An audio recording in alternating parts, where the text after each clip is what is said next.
ناراض مت ہوئیے گا، ہمارے بہت سارے نمازی بھائی کہتے ہیں کہ صاحب الحمدللہ 40 سال سے نماز پڑھ رہا ہوں، لیکن ان سے نماز سن کر دیکھ لیں، نہ الحمد صحیح پڑھتے ہیں نہ اس کے ساتھ سورت صحیح پڑھتے ہیں، نمازوں کا ٹھکانہ ہی نہیں ہے۔ وجہ اس کی کیا ہے؟ ہم نے دیکھ دیکھ کے نماز سیکھی ہے، کسی عالم سے یہ کتاب پڑھ کر نہیں سیکھی ہوتی۔ ہم مسجد میں آتے ہیں ایک یوں تکبیر لگا،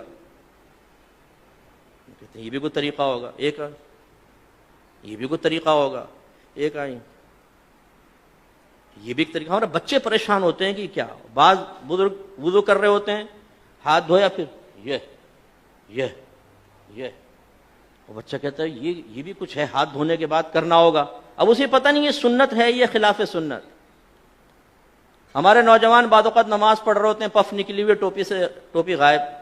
اب ٹوپی سے نماز پڑھنا مستحب ہے، اس کا انکار نہیں ہے، اور ہم ادب بھی اس کو کہتے ہیں، لیکن بغیر ٹوپی کے نماز پڑھنا نہ گناہ ہے نہ کوئی مکروہ تحریمی، زیادہ سے زیادہ آپ کہہ سکتے ہیں مکروہ تنزیہی، جو گناہ نہیں ہے نظر شرع میں لیکن اچھا بھی نہیں ہے۔ یوں اب ہمارے کئی لوگوں کو دیکھا وہ نماز پڑھ رہا ہے، ٹوپی لی اس کے سر پہ، اور پھر جمائیں گے اس کو تھوڑا سا نا تاکہ اچھی طرح وہ اپنی جگہ بنا لے، لیکن اس کے بال بھی ایسے آوارہ گرد اور ایسے دشمن ہوتے ہیں، بولتے خبردار جو ٹوپی ٹکی سر پہ، وہ رکوع میں جاتا ہے ٹوپی پہلے سجدے میں۔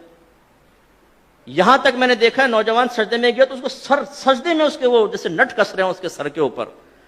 ارے بھائی اس کو ٹوپی پہننا کوئی لازم نہیں تھا، آپ کا یہ اس کو اس طرح تنگ نہ کرنا واجب تھا، آپ نے کیا، آپ گناہگار ہوئے۔ سرکار نے تو نمازی کے آگے سے ایک قدم بڑھنا منع فرمایا ہے، آپ پوری تباہ زمائی کر رہے ہیں اس کے سر کے اوپر ٹوپی لگانے کے سلسلے میں۔ ایسی بیٹا آنکھیں بند کر کے نماز نہیں پڑھتے ہیں، آنکھیں کھول کر پڑھتے ہیں۔ حالانکہ فقہ نے واضح لکھا ہے کہ اگر آنکھیں بند کر کے خشوع و خضوع زیادہ ہوتا ہے تو مستحب ہے کہ آنکھیں بند کر کے نماز پڑھیں، اور اگر آنکھیں کھول کر نماز پڑھنے سے خشوع و خضوع آتا ہے، دنیاوی خیالات سے نجات پاتے ہیں، تو آنکھیں کھول کر پڑھنا مستحب ہے۔ سمجھانا کیا چاہ رہا ہوں، دین سیکھا نہیں ہوتا ہم نے، سنی سنائی بات یا مسجد میں آ کے وہی آبزرویشن کے ذریعے جو ہم نے سیکھا ہوتا ہے اسے دوسروں پر مسلط کر رہے ہوتے ہیں۔ بچہ بیٹھا ہوا ہے پاؤں ہلا رہا ہے، بیٹا ایسے پاؤں نہیں ہلاتے، نحوست ہوتی، وہ بچہ رک جاتا ہے۔